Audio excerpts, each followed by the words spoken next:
The September night of 1887 brought unseasonable cold to the Lead mining district of southeastern Missouri, where the Whitaker mine compound sprawled across limestone ridges that had been systematically carved into profitable wounds through 3 generations of extractive prosperity, built upon foundations that Jeremiah Whitaker preferred not to examine too closely during daylight hours, when practical concerns about ore quality and worker productivity dominated his aging consciousness. The moonlit paths between active shafts and processing facilities held different meanings after midnight, when guilt and inherited knowledge created atmospheric conditions that enabled supernatural forces to manifest according to spiritual laws that exceeded normal understanding of cause and effect. The nightly inspection ritual that Jeremiah conducted throughout his 54 years of life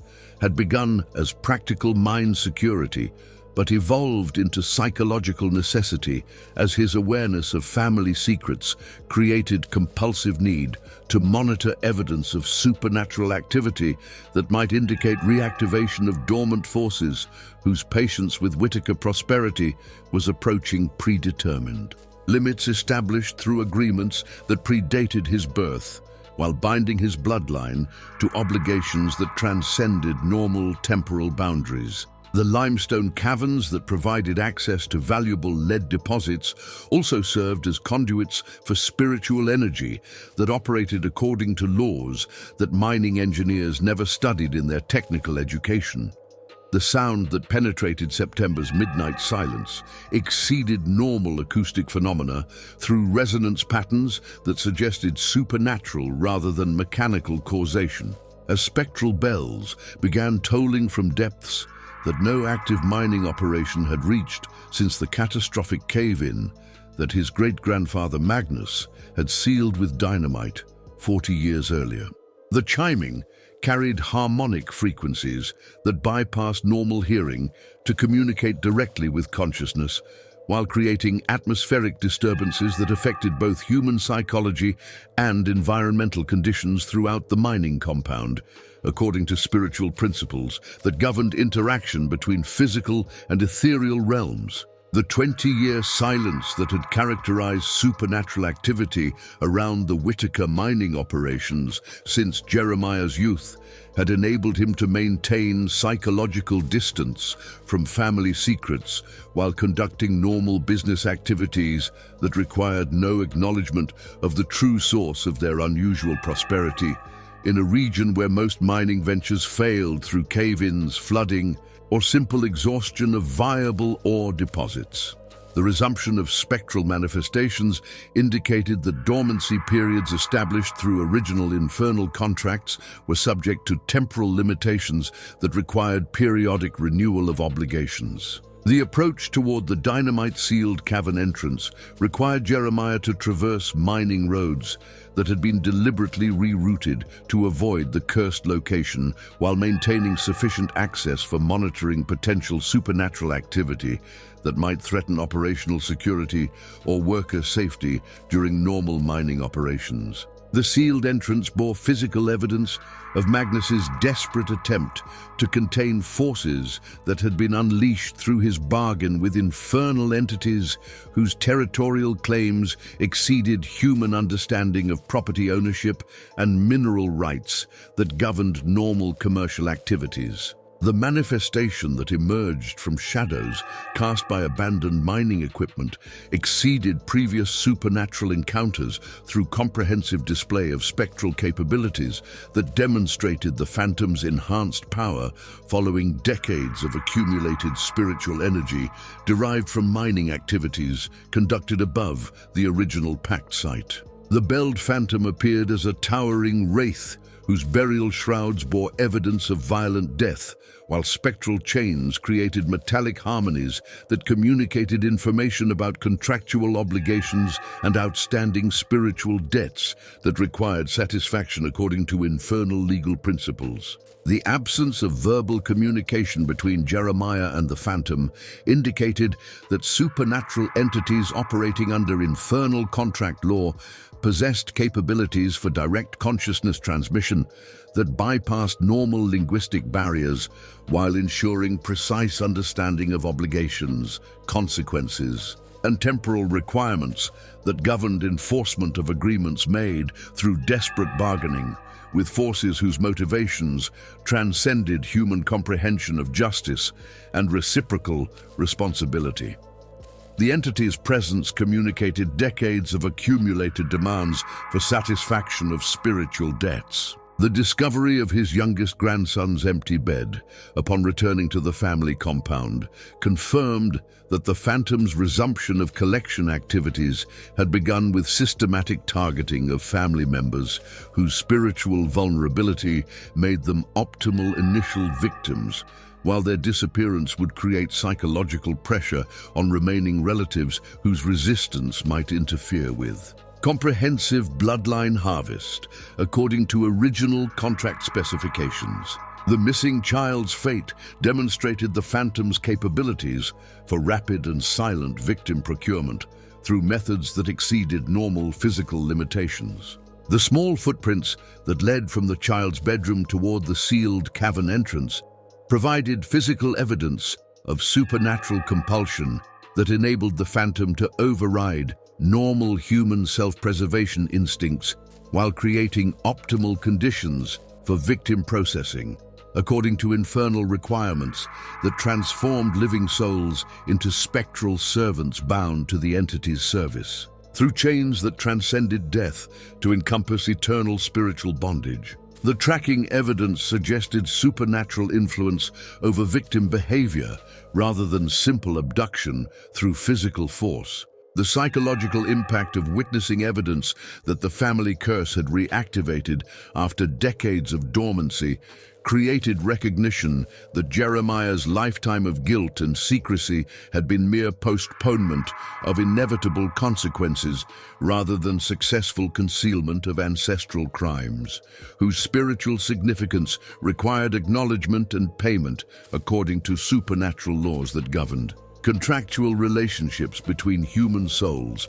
and infernal entities whose patience with delayed obligation fulfillment was approaching contractual limits established through original bargaining agreements. The realization that his role as mining patriarch had been unwitting service as custodian of cursed property,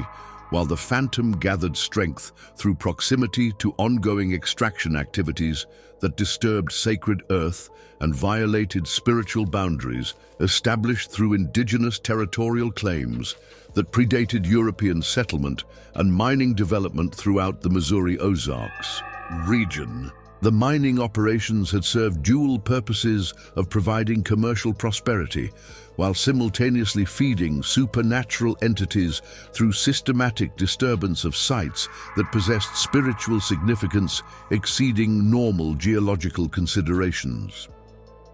The return journey to the main compound occurred through landscape that had been permanently modified by supernatural influence, as mining equipment cast shadows that moved independently of their physical forms, while atmospheric conditions reflected ongoing spiritual activity that affected both human consciousness and environmental stability throughout the region. The Phantom's manifestation had created optimal conditions for comprehensive territorial control that transcended normal property boundaries to encompass spiritual jurisdiction over all activities conducted within the cursed mining district. The documentation that awaited Jeremiah in his private study included family records that he had avoided examining throughout his adult life, as Magnus's hidden journals contained detailed accounts of the original Infernal bargain, alongside precise descriptions of contractual obligations that bound future generations to service of entities whose territorial claims required periodic satisfaction through systematic harvest of human souls, according to specifications that ensured sustainable spiritual nourishment for infernal powers whose protection of mining operations required regular payment in family blood. The growing awareness that his grandson's disappearance represented initial implementation of comprehensive collection procedures that would systematically claim every member of the extended Whitaker bloodline, created urgent necessity for understanding supernatural laws that governed infernal contracts while developing countermeasures that might enable renegotiation or termination of agreements, whose original terms had been established through desperate circumstances that exceeded his great-grandfather's ability to comprehend long-term consequences of accepting supernatural assistance for mining ventures that required protection from natural hazards and competitive interference. As dawn approached and normal mining activities prepared to resume, Jeremiah faced recognition that the 20-year respite from supernatural activity had been contractual grace period rather than permanent resolution of family spiritual obligations. While the phantoms' resumed manifestations indicated that accumulated spiritual debts required comprehensive satisfaction through methods that would affect not only immediate family members,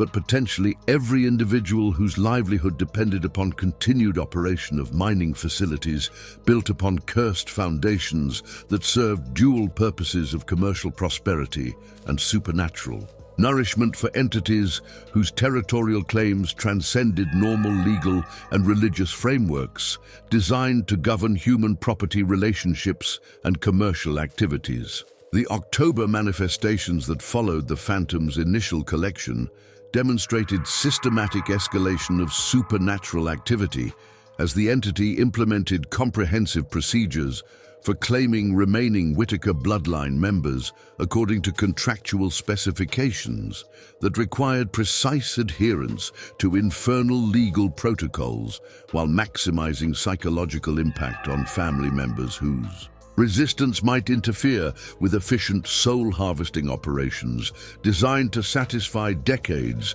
of accumulated spiritual obligations. The Phantom's methodical approach reflected sophisticated understanding of human psychology and family relationships that enabled optimal victim selection and processing according to supernatural requirements. Samuel Whitaker's position as designated heir to the mining operation made him primary target for the Phantom's collection efforts, as his elimination would simultaneously satisfy contractual obligations while eliminating potential leadership that might organize resistance against ongoing supernatural activities throughout the mining district. The 23-year-old had demonstrated exceptional capability in ore extraction and processing operations that qualified him for eventual assumption of complete mining authority following his grandfather's retirement or death, according to normal business succession practices that failed to account for supernatural complications affecting family continuity. The nocturnal episodes that characterized Samuel's supernatural affliction included vivid dreams where spectral chains dragged him through underground tunnels that extended far beyond mapped mining operations to encompass vast subterranean networks where previous Whitaker victims served their eternal sentence as bound spirits whose individual consciousness had been preserved to enhance their suffering while providing optimal spiritual nourishment for infernal entities whose territorial claims required systematic maintenance through human soul harvesting according to contractual specifications that ensured sustainable supernatural operations. The compulsive walking behaviors that affected Samuel during daylight hours demonstrated the Phantom's capability for psychological manipulation that overrode normal human self-preservation instincts, while creating optimal conditions for victim procurement through methods that appeared voluntary rather than forced abduction. The supernatural compulsion operated through gradual modification of consciousness that preserved individual awareness while systematically eliminating resistance to phantom control through progressive spiritual contamination that weakened normal psychological defenses against supernatural influence. The local miners, whose daily activities brought them into proximity with cursed mining operations, began reporting supernatural encounters that exceeded normal folklore expectations through direct observation of spectral figures whose activities suggested organized rather than random haunting phenomena. The ghostly miners who appeared in active shafts bore physical evidence of violent death, while their spectral bells indicated integration into the Phantom's hierarchical organization of bound souls, whose individual identities had been preserved to maximize their effectiveness as supernatural agents serving infernal territorial protection objectives. Eliza Whitaker's growing awareness of supernatural threats affecting her family created urgency for understanding forces that exceeded normal religious or scientific explanation, while her natural sensitivity to spiritual phenomena qualified her for potential communication with entities whose motivations might be comprehensible through appropriate interpretation of their manifestations and demands. The 19-year-old possessed inherited capabilities that enabled perception of supernatural activity during normal daylight hours, when most individuals remained unaware of ongoing phantom operations throughout the mining district. The psychological burden that accumulated through witnessing Samuel's deteriorating condition exceeded normal family concern through recognition that supernatural forces affecting him operated according to spiritual laws that transcended normal medical or religious intervention, while creating conditions where traditional protective measures provided inadequate defense against entities whose power derived from legitimate contractual authority rather than simple malevolent haunting that might be addressed through conventional exorcism or spiritual cleansing procedures. The manifestation of chained shadows that accompanied Samuel's presence during daylight hours provided visible evidence of supernatural bondage that was progressively strengthening as the Phantom's influence over his consciousness increased through systematic exposure to spectral energy that modified normal human psychological and physiological functions according to requirements for transformation into bound spirit serving infernal territorial protection objectives. The shadow phenomena indicated that supernatural conversion processes had achieved measurable progress toward complete soul capture. The family dinner disappearance that claimed Samuel demonstrated the Phantom's capability for instantaneous victim procurement through methods that exceeded normal physical limitations while creating optimal psychological impact on remaining family members whose witnessing of supernatural evidence would enhance their own spiritual vulnerability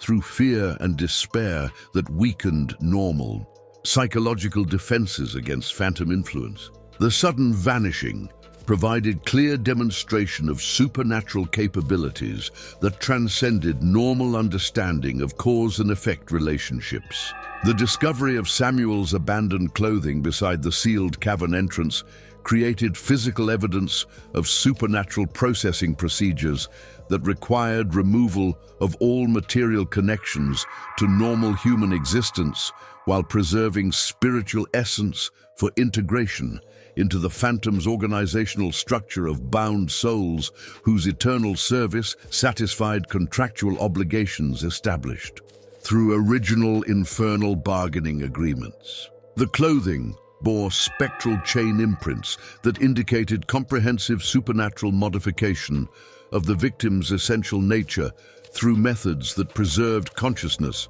while eliminating individual autonomy. The escalation of supernatural manifestations throughout the mining district following Samuel's collection demonstrated the Phantom's enhanced capabilities that resulted from successful soul harvest while creating optimal conditions for systematic targeting of remaining family members whose spiritual vulnerability had been increased through witnessing evidence of supernatural power that exceeded their ability to resist or comprehend. The Phantom's growing strength enabled expanded territorial influence that affected broader community populations whose proximity to cursed mining operations created exposure to supernatural contamination. The recognition that Samuel's transformation into bound spirit, serving the Phantom's territorial protection objectives, represented permanent modification of his essential nature rather than simple death-created psychological trauma for surviving family members whose grief was complicated by awareness that traditional religious concepts of afterlife salvation were inadequate for addressing. Supernatural bondage that operated according to infernal legal principles rather than divine mercy or human moral frameworks designed to provide comfort during normal bereavement processes. The community response to reports of supernatural activity throughout the mining district reflected typical frontier skepticism regarding unexplained phenomena, while practical concerns about mining safety and economic stability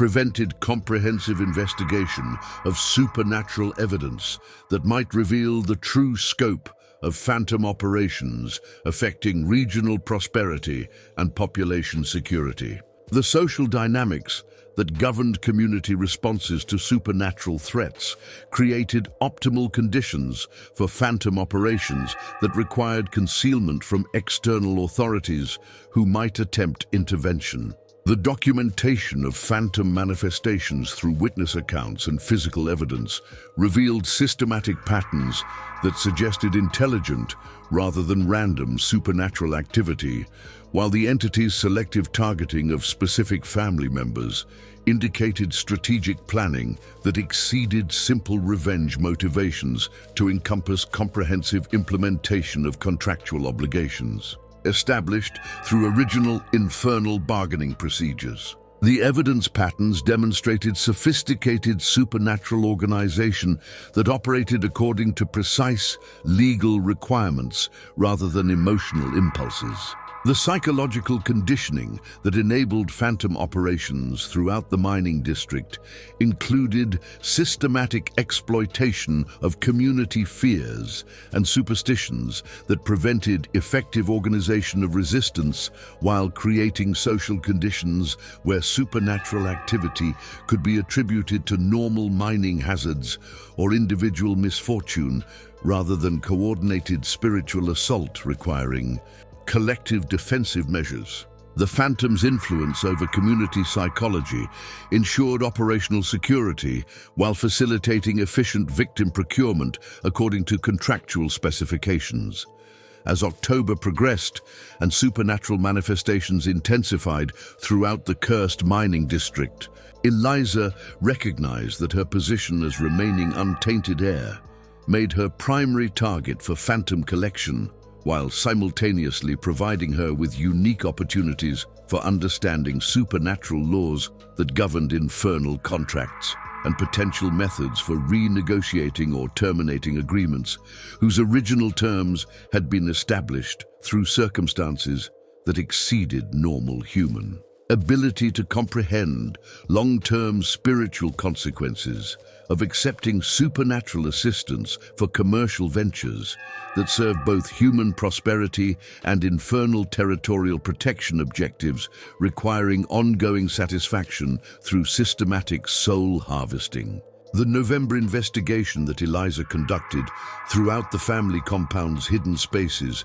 revealed decades of carefully concealed evidence regarding the true foundation of Whitaker mining prosperity, while her systematic search of attic storage areas, basement chambers, and secret compartments within the main residence uncovered documentation that her ancestors had deliberately hidden from normal family knowledge to prevent public awareness of supernatural obligations that bound the bloodline to service of infernal entities whose territorial claims required ongoing acknowledgement through methods that exceeded conventional religious or legal frameworks governing human relationships with spiritual forces. The discovery of Magnus Whitaker's concealed journal represented breakthrough in understanding contractual specifications that governed phantom operations, while providing detailed historical account of circumstances that had driven her great-great-grandfather to seek supernatural assistance during mining crisis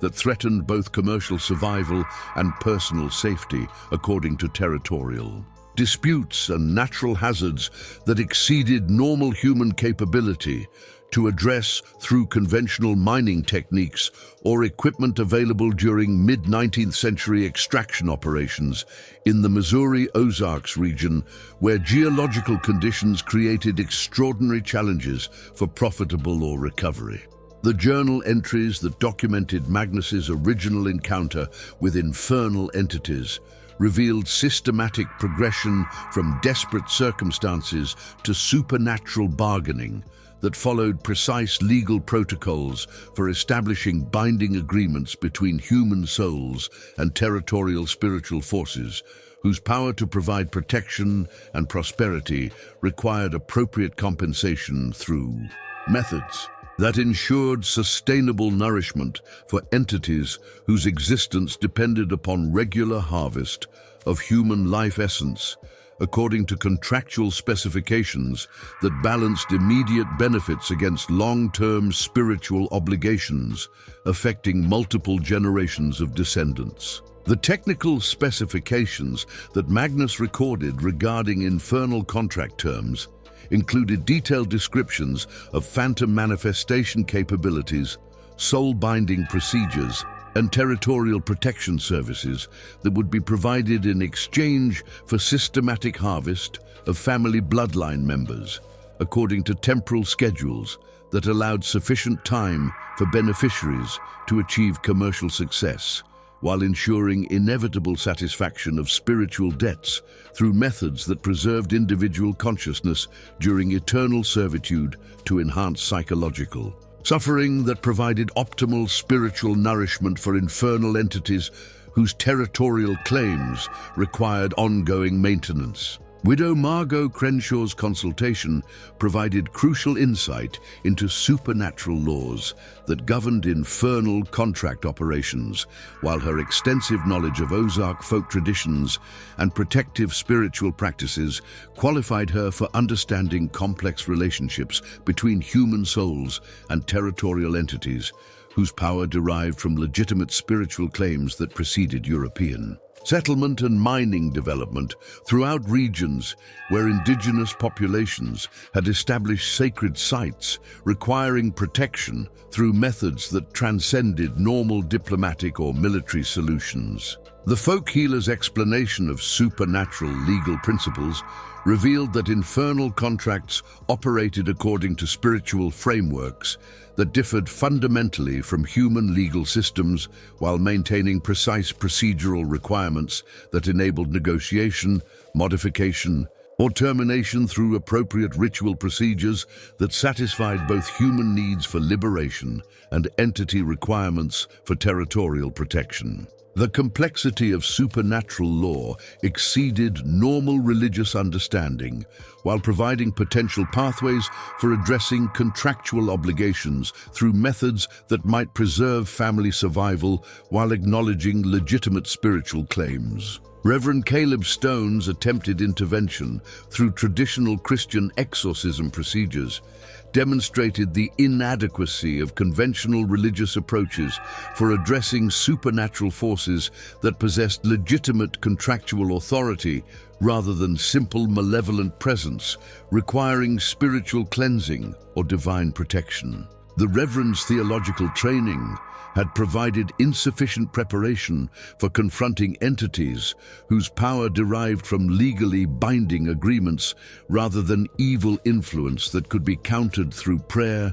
holy water, or other traditional Christian defensive measures designed to address demonic activity. The violent supernatural response to Christian intervention provided clear evidence that phantom operations were protected by infernal legal immunities that prevented interference from religious authorities whose spiritual jurisdiction was limited to addressing evil influences rather than legitimate contractual relationships between human souls and territorial entities whose claims had been properly established through binding agreements that satisfied supernatural legal requirements for enforceability. The Phantom's retaliatory manifestation included multiple chained wraiths whose coordinated assault demonstrated sophisticated organizational capabilities. The community impact that followed the failed exorcism attempt created widespread recognition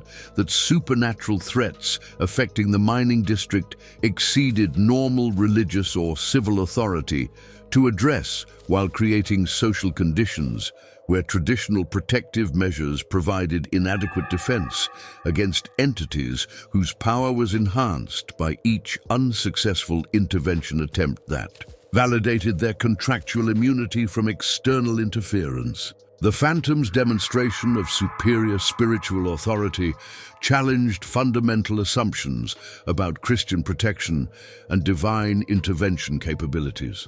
The research methodology that enabled comprehensive understanding of infernal contract terms required integration of multiple information sources, including Magnus's journal entries, folk wisdom preserved through traditional Ozark spiritual practices, and direct observation of phantom manifestations whose behavioral patterns revealed operational procedures that followed precise legal protocols rather than random supernatural activity. The systematic approach to supernatural investigation provided framework for developing effective countermeasures that might satisfy entity requirements while preserving family survival. The historical context that surrounded Magnus's original bargain included economic pressures and territorial conflicts that had created desperate circumstances where conventional mining techniques were inadequate for profitable ore extraction, while physical threats from competing operations and natural hazards exceeded normal human ability to address through available protective measures. The supernatural assistance that Magnus accepted had provided immediate resolution of critical problems while establishing long-term obligations that required periodic satisfaction through systematic harvest of descendant souls according to contractual specifications. The recognition that phantom manifestations followed predictable patterns that reflected underlying legal requirements rather than emotional motivations created opportunities for strategic planning that might enable Eliza to address contractual obligations through methods that satisfied entity territorial protection needs while potentially preserving family survival through negotiated modifications of original agreement terms. The Phantom's adherence to precise procedural requirements suggested that infernal contracts contained provisions for renegotiation under appropriate circumstances. The psychological preparation that sustained Eliza throughout her investigation into family supernatural obligations required acceptance that conventional religious and legal frameworks were inadequate for addressing spiritual relationships that operated according to different principles while maintaining determination to discover methods for protecting remaining family members from phantom collection procedures that would systematically eliminate the bloodline according to contractual specifications that treated human souls as renewable resources for territorial protection services. The strategic planning that emerged from comprehensive understanding of supernatural laws governing infernal contracts required careful consideration of entity motivations, procedural requirements, and potential countermeasures that might enable renegotiation or termination of agreements whose original terms had been established through circumstances that exceeded Magnus's ability to comprehend long-term spiritual consequences while providing precedents for addressing similar supernatural challenges through methods that respected legitimate territorial claims while preserving human agency and survival. As November's supernatural manifestations intensified and phantom collection procedures continued systematically eliminating family members according to contractual schedules, Eliza recognized that effective resolution required direct confrontation with territorial entities whose power could only be challenged through comprehensive understanding of spiritual laws that governed their operations, while accepting personal risks that might result in her own spiritual bondage as the price for preserving future generations from inherited obligations that had been established. through desperate circumstances exceeding normal human ability to comprehend supernatural consequences of accepting infernal assistance for commercial and territorial protection services. The December intensification of supernatural activity coincided with winter storm conditions that isolated the mining district from external assistance while creating optimal atmospheric conditions for comprehensive phantom manifestation as howling winds and freezing temperatures enhanced spiritual energy concentrations that enabled territorial entities to achieve unprecedented levels of physical realm influence through environmental manipulation and coordinated spectral operations designed to demonstrate absolute control over human populations whose survival depended upon recognition of infernal contractual authority rather than conventional legal or religious frameworks. The manifestation of the Phantom's complete organizational structure revealed decades of systematic soul collection that had created comprehensive spiritual hierarchy of bound wraiths whose individual consciousness had been preserved to maximize their effectiveness as supernatural agents, while their collective spiritual energy provided territorial entities with capabilities for regional control that exceeded normal understanding of supernatural limitations. The Phantom's army represented a cumulated harvest of multiple family generations, whose spiritual bondage satisfied contractual obligations while creating sustainable resources for ongoing territorial protection services. Samuel's appearance among the chained wraiths confirmed that recent collection procedures had successfully transformed him into bound spirit, whose individual identity remained recognizable, while his essential nature had been modified according to supernatural requirements for eternal servitude to territorial entities whose power derived from systematic harvest of human souls according to contractual specifications that preserved consciousness to enhance psychological suffering, that provided optimal spiritual nourishment for infernal forces whose territorial claims required ongoing maintenance through methods that transcended normal temporal limitations. The cacophonous symphony created by hundreds of spectral bells attached to individual wraiths demonstrated the comprehensive scope of phantom operations that had been conducted throughout multiple generations of Whitaker family history, while each bell represented unique human soul whose spiritual bondage contributed to collective supernatural capabilities that enabled territorial entities to maintain absolute control over regional populations whose survival depended upon continued mining operations built upon cursed foundations that served dual purposes of commercial prosperity and infernal nourishment. Deputy Marshal Frank Dobson's investigation into mysterious disappearances throughout the mining district represented federal recognition that unexplained phenomena affecting regional populations exceeded normal criminal activity while creating potential threats to territorial stability and economic development during periods when mining operations provided crucial resources for national industrial development. His arrival coincided with phantom activities that had achieved sufficient power to influence law enforcement personnel, whose skepticism regarding supernatural explanations would be systematically challenged through direct exposure to evidence that exceeded rational explanation. The entrapment of federal authorities within supernatural assault zones demonstrated the Phantom's enhanced capabilities that resulted from successful collection of recent victims while creating optimal conditions for comprehensive territorial control that eliminated potential external interference with ongoing soul harvesting operations designed to satisfy contractual obligations through systematic elimination of family bloodline members according to infernal legal requirements that took precedence over human governmental authority and law enforcement jurisdiction throughout regions where supernatural territorial claims had been properly established through binding agreements. The psychological impact on surviving community members who witnessed coordinated phantom assault exceeded normal human capacity for processing supernatural evidence,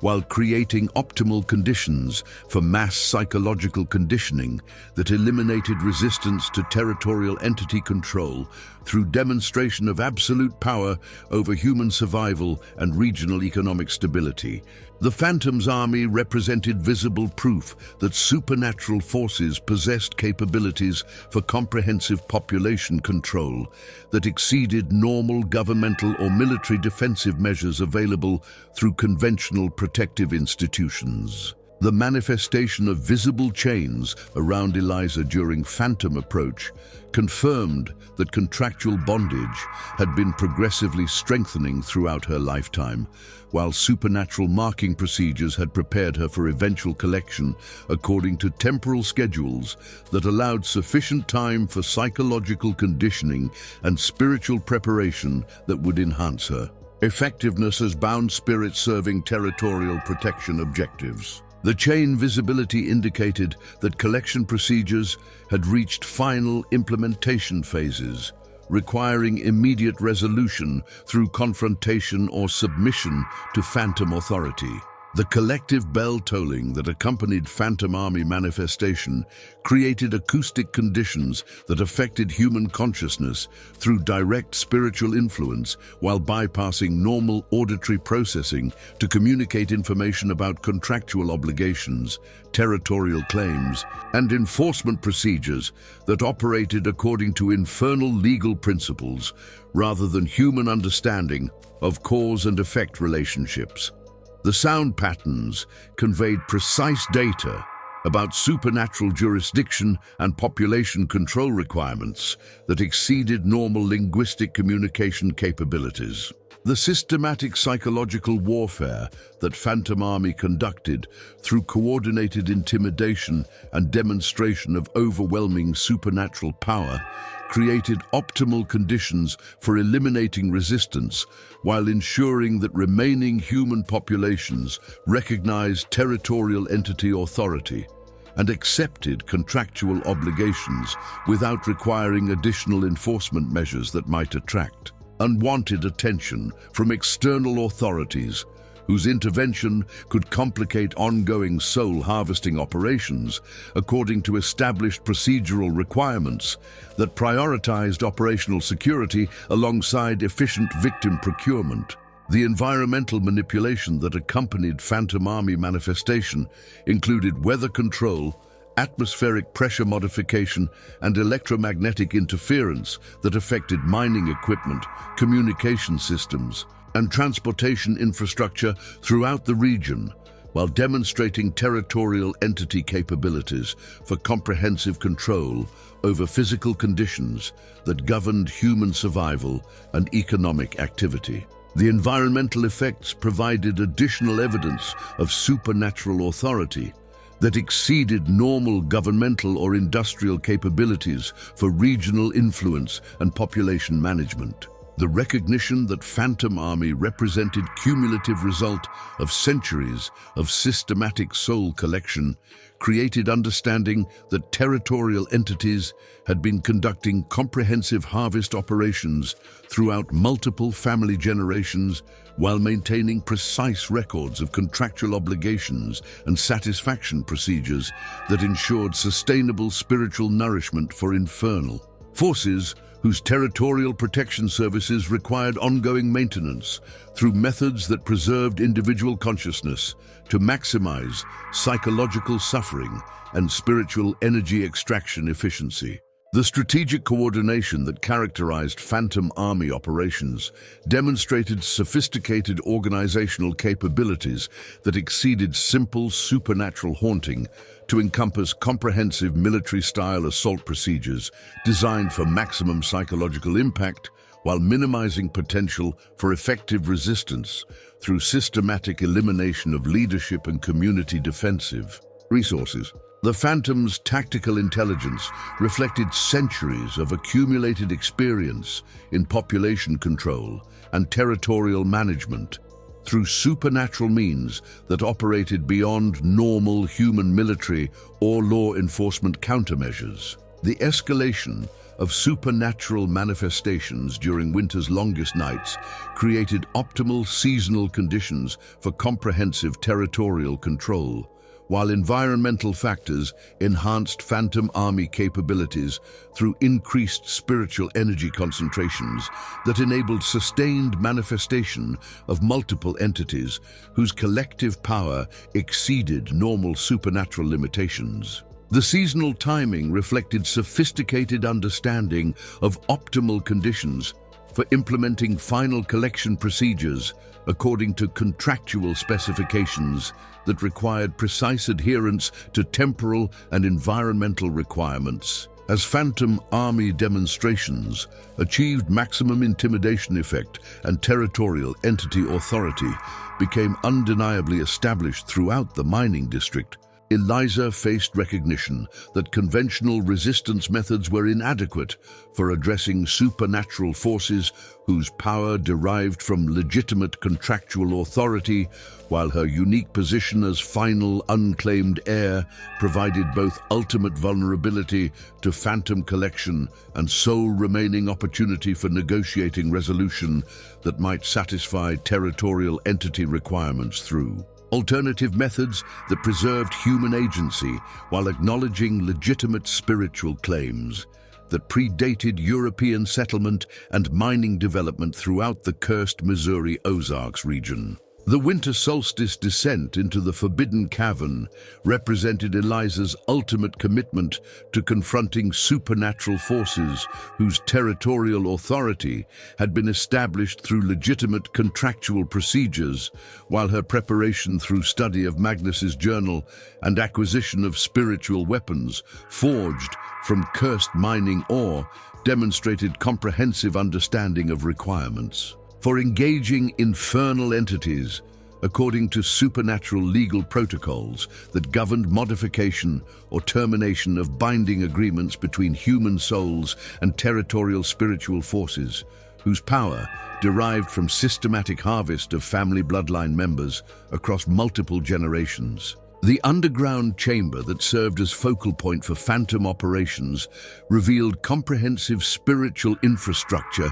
that had been developed through decades of supernatural activity,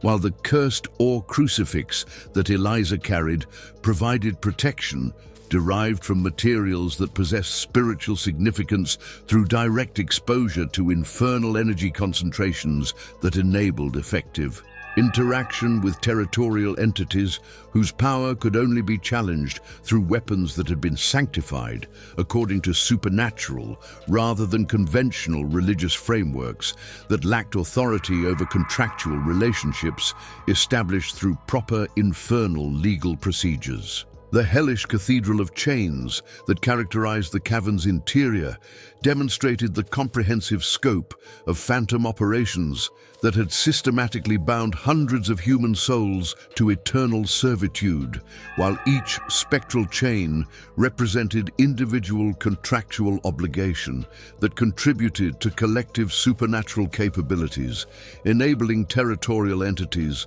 to maintain absolute control over regional populations whose survival depended upon continued acknowledgement of infernal authority through methods that transcended normal legal, religious, or governmental frameworks designed to govern human territorial relationships. The central altar, where Magnus's skeletal remains preserved the original blood contract written in brimstone, provided physical focal point for supernatural energy that had sustained phantom operations throughout multiple generations, while the document's preservation demonstrated infernal legal requirements for maintaining contractual evidence that could be examined and potentially modified through appropriate ritual procedures that satisfied both human needs for liberation and entity requirements for territorial protection services that required ongoing spiritual nourishment through systematic soul harvesting. The Phantom's manifestation in maximum power configuration, surrounded by accumulated harvest of bound souls, whose spectral bells created cacophonous symphony of supernatural bondage, represented ultimate demonstration of territorial entity capabilities for comprehensive population control, while the collective spiritual energy that emanated from centuries of systematic collection exceeded normal. Supernatural limitations to encompass regional influence that affected all human activity within territorial boundaries established through original contractual agreements that recognized legitimate spiritual claims predating European settlement. The revelation of contractual loophole that enabled voluntary substitution of primary collector responsibilities created potential pathway for resolution that could satisfy territorial entity requirements while preserving family bloodline survival through transfer of phantom duties to individual willing to accept eternal servitude as price for liberating previously bound souls whose spiritual bondage represented accumulated debt requiring comprehensive satisfaction. The substitution clause reflected infernal legal sophistication that provided mechanisms for contractual modification under specific circumstances that demonstrated appropriate acknowledgement of territorial authority. The confrontation with territorial entities that controlled phantom operations required Eliza to demonstrate understanding of legitimate spiritual claims, while expressing willingness to accept personal responsibility for ancestral crimes that had violated sacred sites and indigenous territorial boundaries through mining activities that served European commercial interests rather than acknowledging pre-existing spiritual jurisdiction over regions where supernatural forces maintained legitimate authority through traditional territorial protection services that required recognition and appropriate compensation. The utilization of cursed or crucifix to shatter original altar represented strategic application of spiritual weapons that possess sufficient supernatural authority to disrupt contractual anchoring, while the resulting spiritual explosion that released accumulated soul energy demonstrated successful interruption of binding procedures that had sustained phantom operations through systematic harvest of human consciousness according to infernal legal requirements that maintained territorial entity power through consistent spiritual nourishment derived from bound souls whose individual awareness had been preserved to maximize psychological suffering.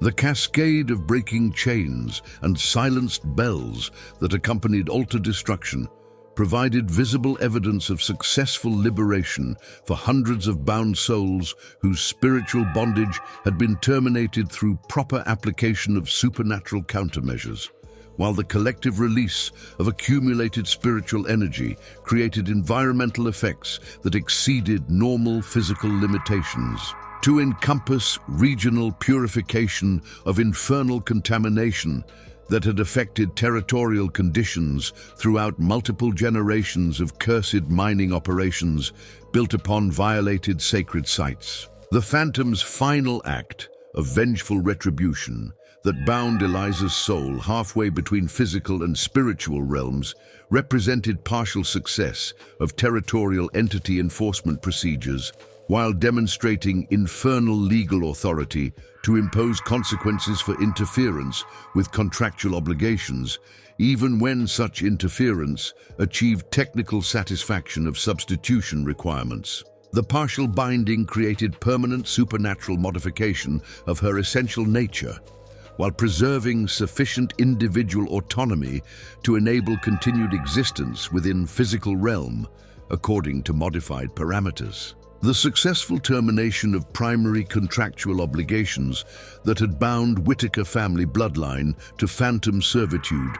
achieved liberation for surviving relatives while establishing precedent for addressing similar supernatural challenges through comprehensive understanding of infernal legal principles and appropriate application of spiritual countermeasures that acknowledged legitimate territorial claims while preserving human agency. The contract termination eliminated immediate threats to family survival, while creating ongoing obligations for respectful recognition of territorial entity authority throughout regions where supernatural forces maintained legitimate spiritual jurisdiction. The permanent transformation of Eliza into wandering spectre whose spectral bells warned other potential victims about supernatural dangers, demonstrated the complex nature of successful resistance to infernal contractual obligations.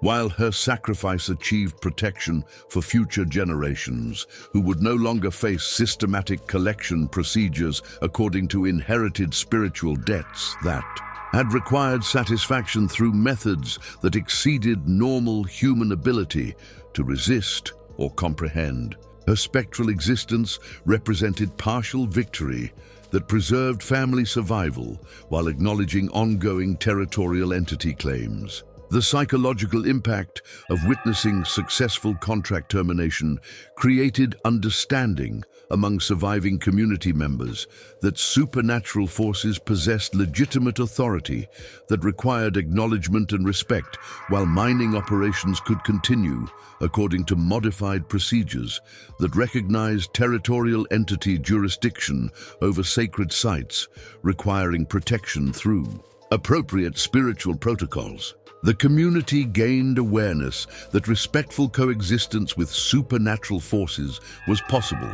through proper understanding of territorial claims and spiritual obligations. The establishment of Eliza's wandering specter as protective entity throughout the Missouri Ozarks created ongoing supernatural presence that served both as warning system for potential victims and demonstration that successful resistance to infernal contractual obligations was possible through appropriate sacrifice and comprehensive understanding of supernatural legal principles. Her spectral bells provided audible evidence that territorial entities could be challenged while maintaining respect for legitimate spiritual claims that required ongoing acknowledgement. The broader implications of successful contract modification included recognition that supernatural forces throughout the Ozarks region possessed legitimate territorial authority that preceded European settlement, while mining operations could continue according to respectful protocols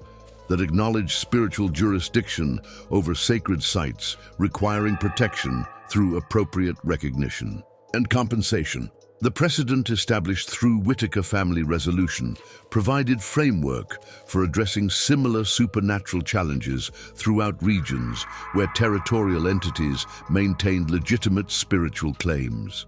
As Eliza's spectral form began her eternal wandering through Ozark ridges and valleys, her sacrifice had achieved liberation for her bloodline, while establishing permanent reminder that prosperity built upon violation of sacred sites and territorial spiritual boundaries required acknowledgement of legitimate supernatural claims through methods that preserved both human survival and territorial entity authority, according to spiritual laws that governed relationships between different forms of consciousness, occupying shared territorial space throughout regions where physical and spiritual realms intersected according to principles that exceeded normal human understanding.